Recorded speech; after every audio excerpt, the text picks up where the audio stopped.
वालेकुम नाज़रीन, friendly speaking में खुश आमदीद। मैं हूं आपका होस्ट तनवीर अहमद। आज हम बात करेंगे पाकिस्तान में जो आज तक का इस्टेब्लिशमेंट का रोल जो आज तक रहा है उसके ऊपर, और जो ताकत रही है इस्टेब्लिशमेंट की उसके ऊपर। पाकिस्तान में इस्टेब्लिशमेंट का जो एक जिन था वो इतना ताकतवर था कि लोग उसके बारे में कभी बात नहीं करते थे। बाकी कौम को तो सोशल मीडिया आने से पहले कोई इतना ज़्यादा पता नहीं था कि इस्टेब्लिशमेंट जो है वो किस तरह वर्क करती है या इसका क्या काम है। लेकिन जो लोग वेल इन्फॉर्म थे, जो सहाफ़ी हजरात थे या जो भी सियासत में जो लोग एक्टिव थे, उनको सब उनके रोल्स के बारे में और उनके सब चीज़ें क्या है, इस्टेब्लिशमेंट्स क्या कैसे वर्क करती है, उनको उसके रोल के बारे में सब पता होता था। लेकिन उसका एक रोब और एक दबदबा और एक जो होता ताकत इतनी ज़्यादा थी कि लोग जो हैं वो इन्हीं के आगे पीछे चक्कर काटते थे कि हमें कोई ओहदा मिल जाए, हमें फ़लाँ चीज़ मिल जाए, हमें फ़लाँ चीज़ मिल जाए, लेकिन ये चीज़ें रिपोर्ट नहीं होती थी।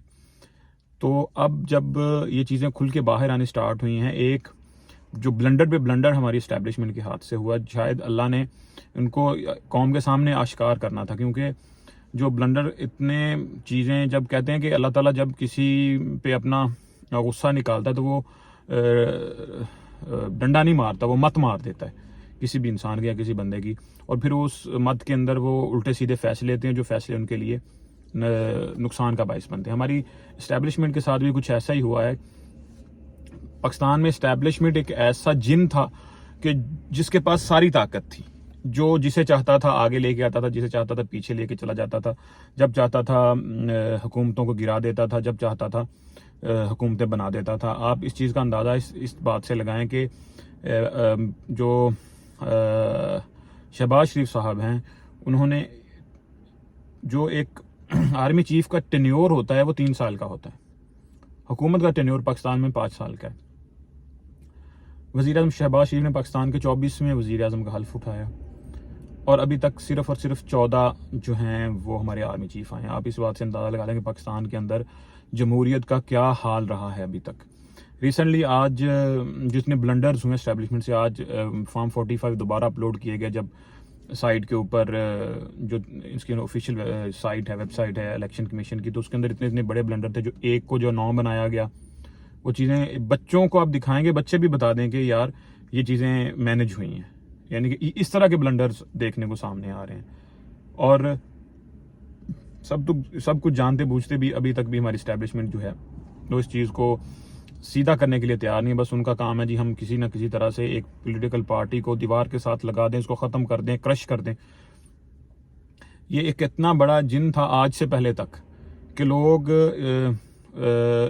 नाम लेते हुए कांपते थे, कलम सहाफ़ियों के लिखते हुए कांपते थे। और आज ये दिन है कि हर बंदा, हर बच्चा, हर बूढ़े की ज़ुबान पर एक ही बात है कि ये गलत हो रहा है, ये गलत हो रहा है, ये गलत हो रहा है, ये चीज़ गलत हो रही है, ये चीज़ें गलत हो रही हैं। ये सब चीज़ें आपने जो आज तक जो किया है आपने इस मुल्क के साथ, वो अब लोग उस हिस्ट्री को जो 1971 है या 1965 है या 19 जो ये चीज़ें जब हुई हैं, लोग उस हिस्ट्री को अब दोबारा से पढ़ना स्टार्ट हुए कि नहीं जी वहाँ पे ये नहीं हुआ था, ये हुआ था, ये नहीं हुआ था, ये हुआ था। बात यहाँ तक पहुँच चुकी है। जितने भी आपने आज से पहले तक ब्लंडर्स किए थे, वो अभी तक ढके छुपे अल्फाज में लोग जो बोलते थे, एक बड़ा तगड़ा, आज तक के दौर में एक बड़ा तगड़ा बयानिया होता था इस्टेब्लिशमेंट का, और जो पूरी कौम थी वो इस्टेब्लिशमेंट के पीछे खड़ी होती थी। वो जो बयानिया बनाते थे पूरी कौम उसके पीछे डट जाती थी। क्योंकि मुझ जैसा एक बंदा, जो मैं एक आम बंदा हूँ, मैं ये सोचने पर मजबूर होता था कि यार जो सियासतदान हैं, ये मेरी थिंकिंग थी आज से कुछ साल पहले तक, कि ये जो सियासतदान हैं इनके तो बिजनेस बाहर हैं, कारोबार बाहर हैं, इनका तो पाकिस्तान में इंटरेस्ट ही कोई नहीं है। एक आर्मी ऑफिशियल जो है उसका बेटा जो है वो ही एक बिजनेसमैन है, उसका बेटा बिजनेसमैन बनेगा। एक सियासतदान का बेटा सियासतदान बनेगा। एक डॉक्टर का बेटा डॉक्टर बनेगा। 90% यही चांसेस होते हैं।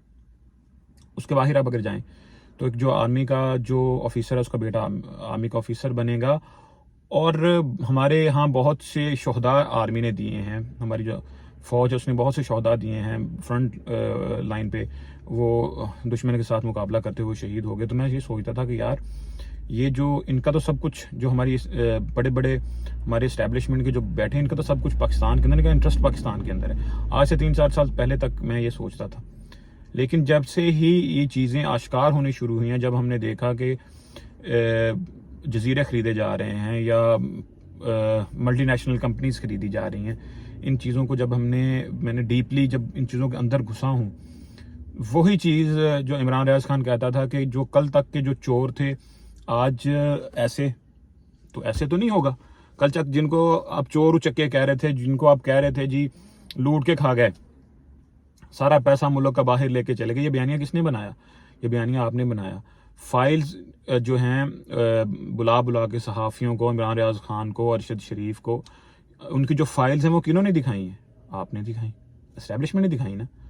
तो फिर वही एस्टैब्लिशमेंट उसके बाद कहती है कि नहीं ये अब ड्राई क्लीन हो गए हैं, ये बंदे अच्छे हो गए हैं और जो अच्छे थे वो बुरे हो गए।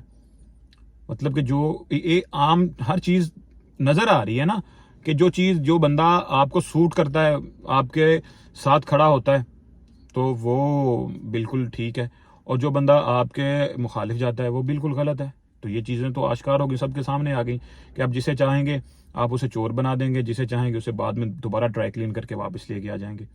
कल तक जो चोर थे आज वो उनको फार्म 45 पे हरे हुए बंदे जो हैं हारे हुए, उनको आपने 47 पे जितवा के आपने ईवानों में ला के बिठा दिया है। एक तो पहले हुए चोर, उसके ऊपर आपने कितना बड़ा ब्लंडर, मतलब कि आप ये कहना आपका इनडायरेक्टली अब ये कह रहे हैं कि कौम का जो डिसीजन मेकर आप कह रहे हैं कि कौम है, या जो कौम का जो वोट है वो मैटर ही नहीं करता, हम जो कहेंगे वही होगा, जो हम चाहेंगे वो होगा।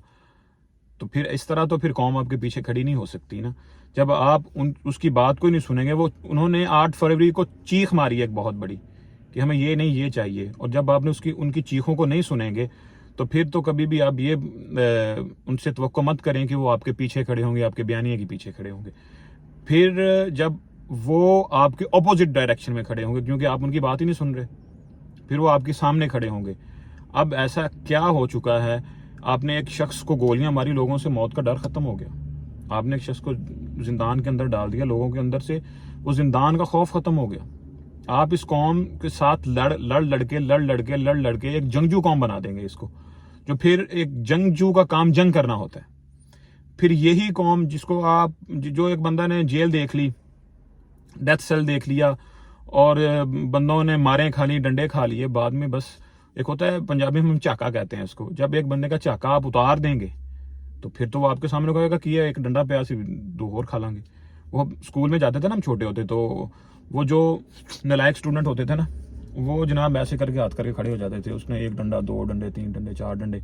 वो जब नए जाते थे तो उसका मार का बड़ा डर होता था, लेकिन जब वो जैसे जैसे वो चीज़ें प्रॉपर एक सीक्वेंस में होनी स्टार्ट होती थी, उनको पता क्या है यार, डंडे ही है ना 4 खा लेंगे।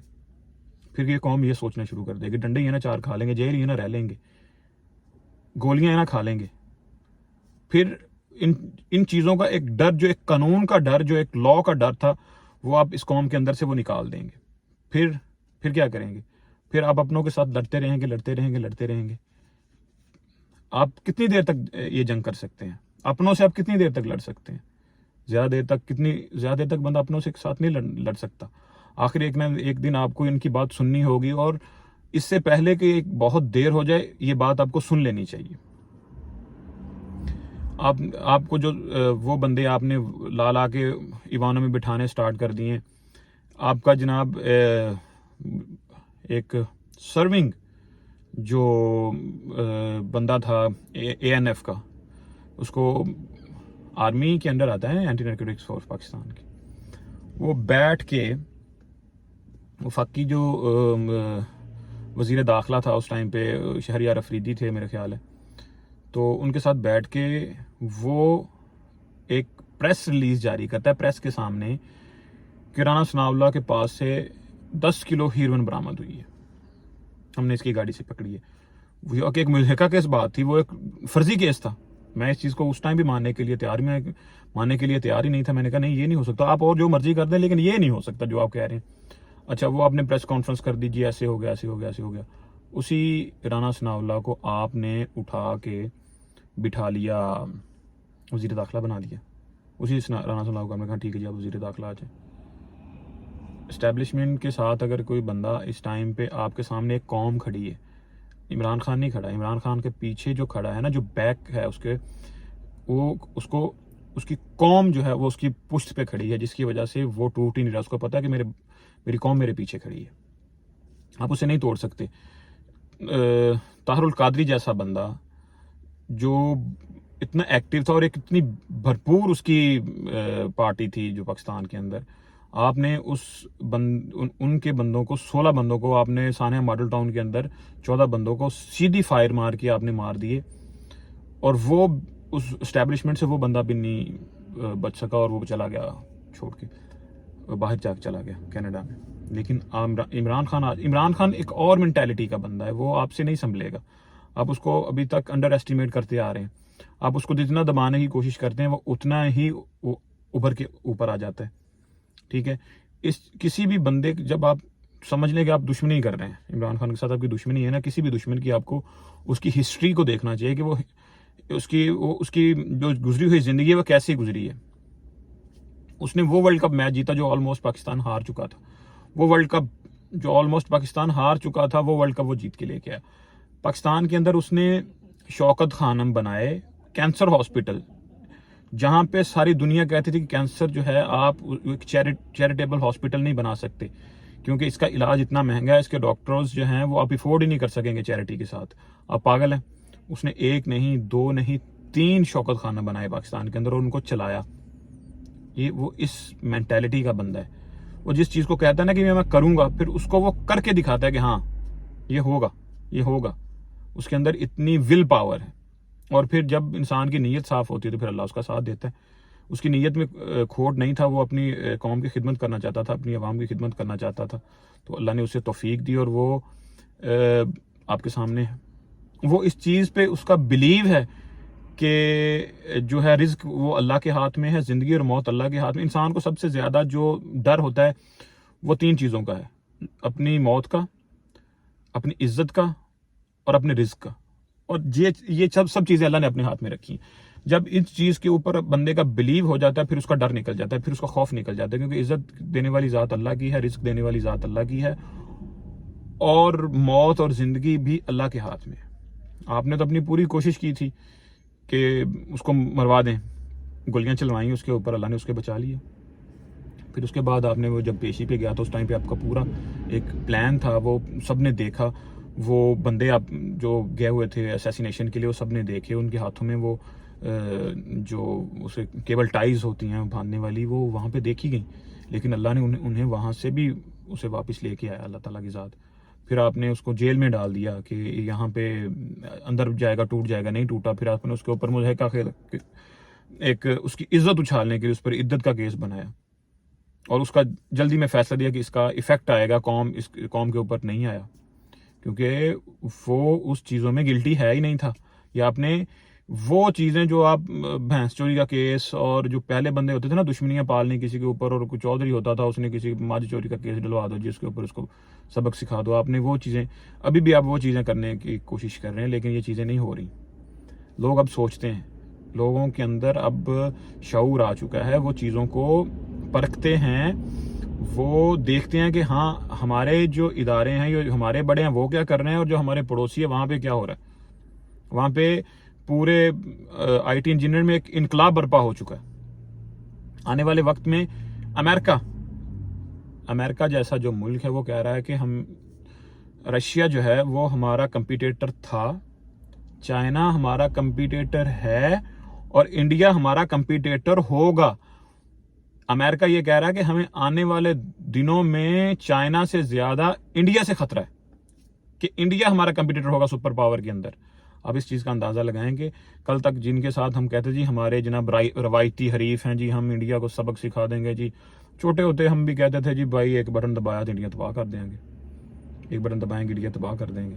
ये चीज़ें वो कहाँ पे वो खड़ा है, कहाँ पे आज हम खड़े हैं। हम एक company Tata group of company जो है वो पाकिस्तान का जो पूरा एनुअल बजट है उससे ज़्यादा की वर्थ रखती है। वो जिसके ऊपर आपका पूरा मुल्क चलता है ना, उसकी एक कंपनी की वर्थ है। ये है इंडिया, और आप देखें आप कहाँ पे खड़े हैं। ये चीज़ें आज का नौजवान सोचता है। आप क्यों इस चीज़ों को आज भी आप बस वो थड़े की सियासत कर रहे हैं, कुर्सियों ढाल के थे और जी फलाने अंदर कर दो तो फलाने 4 छितर मार दो तो फलाने फलाना कर दो तुम। ये चीज़ें बस आप इन्हीं में उलझे हुए हैं। इन चीज़ों के साथ मुल्क नहीं चलेगा, कभी भी नहीं चलेगा। फिर आप डिपेंडेंट रहेंगे, आपको भी का कटोरा लेके आप फिरते रहेंगे जी तुसी भी दे दियो तो तुसी भी दे दियो तो तुसी भी दे दियो। फिर आप कभी भी एक इंडिपेंडेंट स्टेट का जो आप नहीं हासिल कर सकेंगे। फिर आप प्रॉक्सीज लड़ेंगे सुपर पावर्स की, कभी चाइना की प्रॉक्सी बन के आप लड़ेंगे और कभी अमेरिका की प्रॉक्सी बन के आप लड़ेंगे, और आपको वहां से डॉलर्स मिलेंगे और आपका घर चलेगा और आपकी अय्याशियां होगी।